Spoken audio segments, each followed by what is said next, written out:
Hello everybody, welcome back to Quarantine with Jonathan. That's my new name for the series, by the way. But yeah, we're on day 5 now.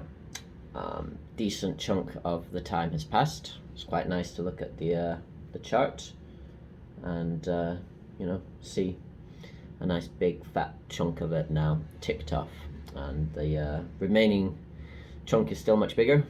10 days to go, 4 behind, but a sense of progress now. We are getting through it bit by bit. I'm making the video a little bit earlier than usual today just because, I have an actual idea I wanted to talk about a little bit, so I thought I would share it with you before I forget about it, which I probably will this evening after I've done more things and had a couple of beers and yeah.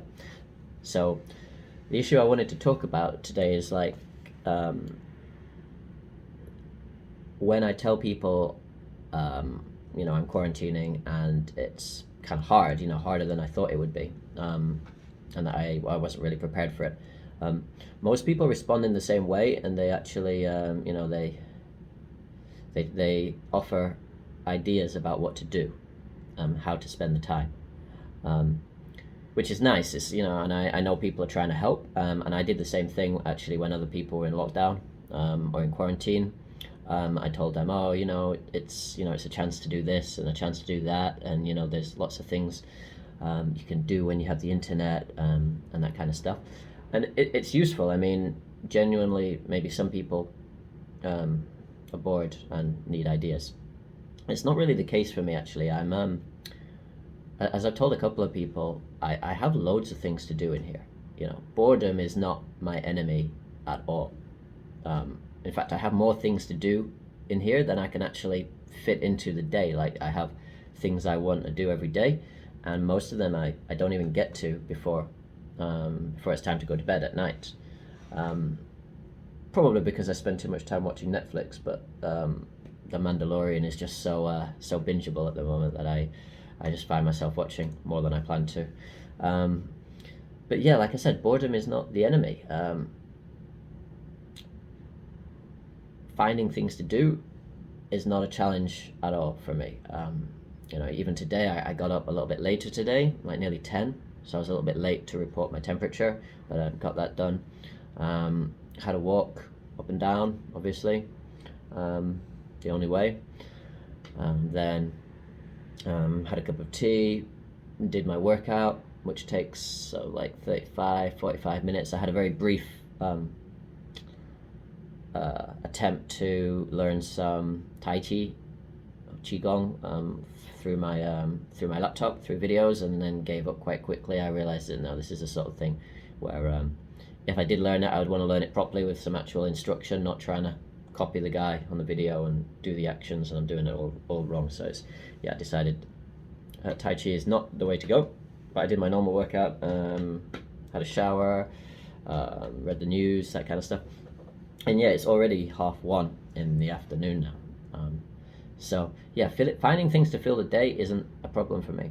So that leads to the question, well, what is the problem then, if it's not boredom? And it's simple, really. You can't go outside. And I know I've said that a lot, and it's kind of obvious, right? It's the given. But the longer you stay inside the room, the more that preys on your mind, even when you have other things that you want to do and you have things that can divert you.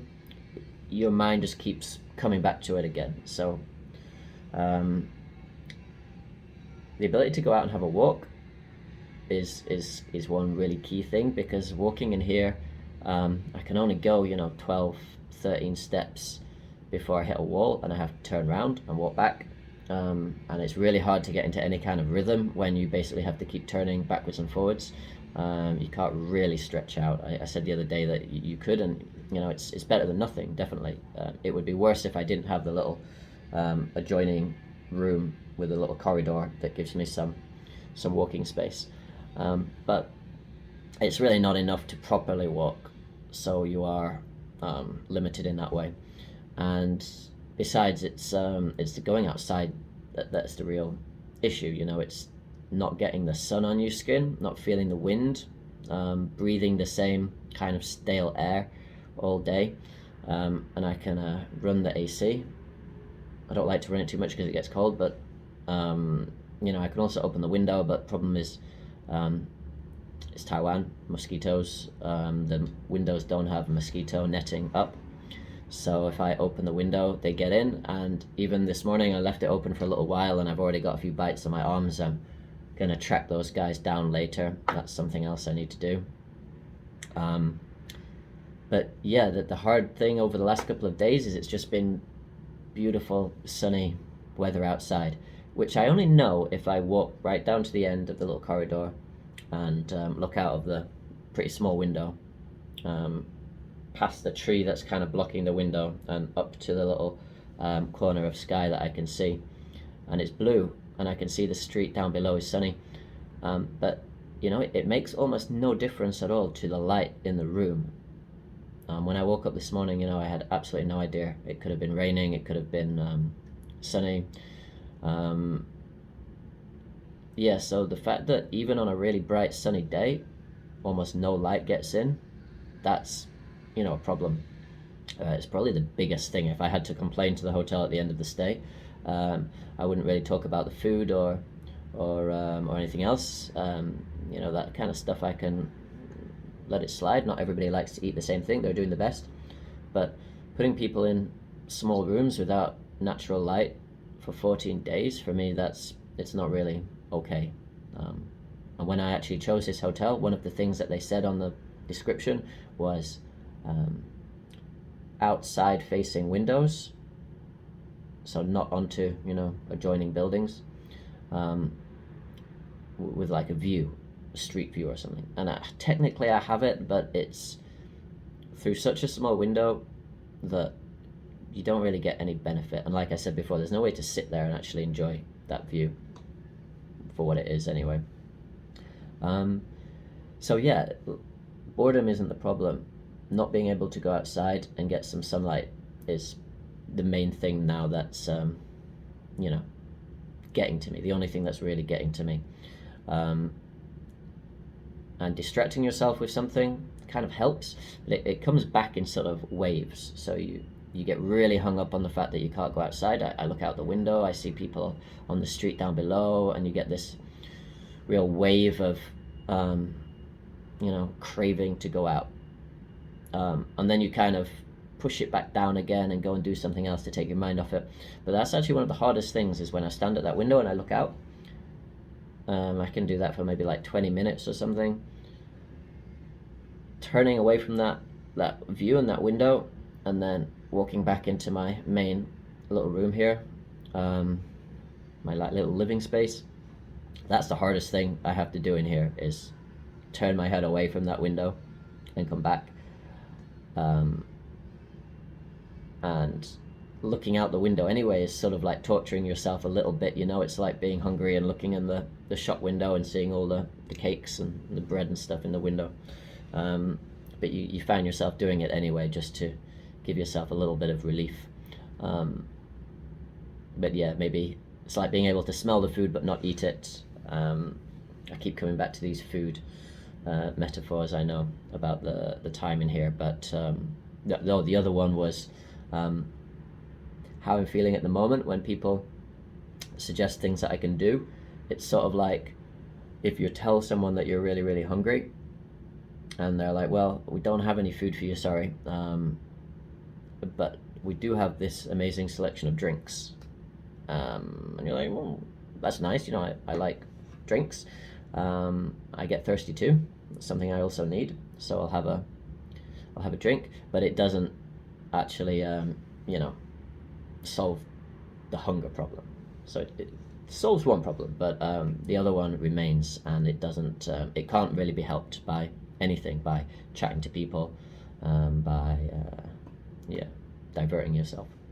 So I thought I'd just talk about that a little bit.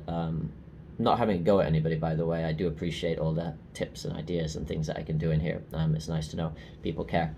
I'm just letting people know that it only solves part of the problem of being in quarantine or locked down or in prison or whatever, whatever situation you find yourself in, where you're temporarily, short-term, long-term, held captive, basically. So yeah, that is one element of it. The other element is actual, like, sort of interaction, communication, like with an actual person rather than with a person through a screen.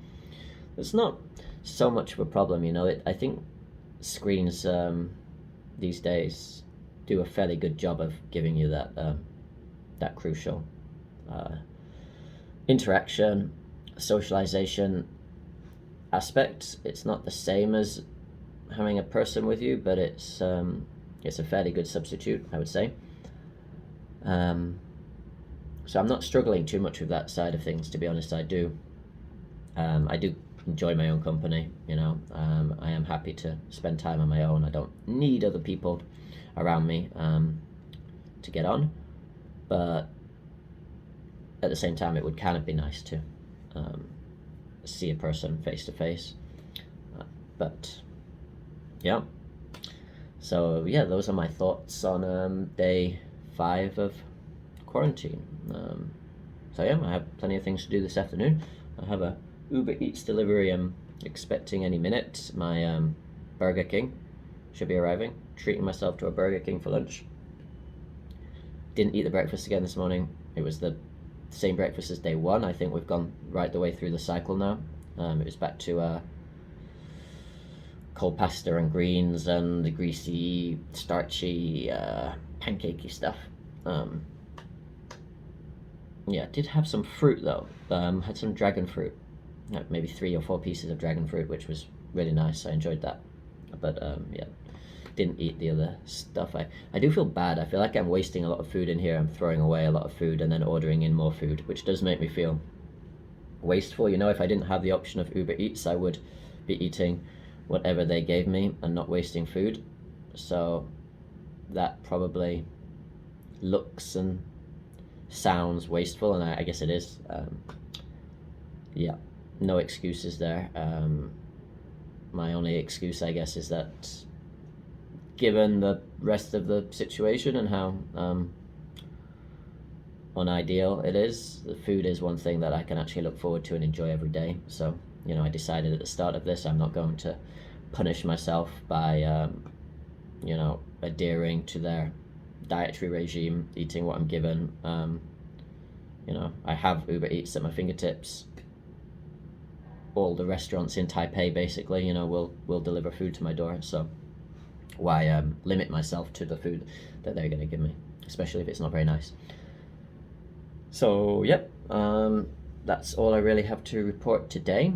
More things might come up later in the day, and I might do another little video later on, but if not, I will see you again tomorrow. Yeah, wish you all well, and see you later. Bye bye now.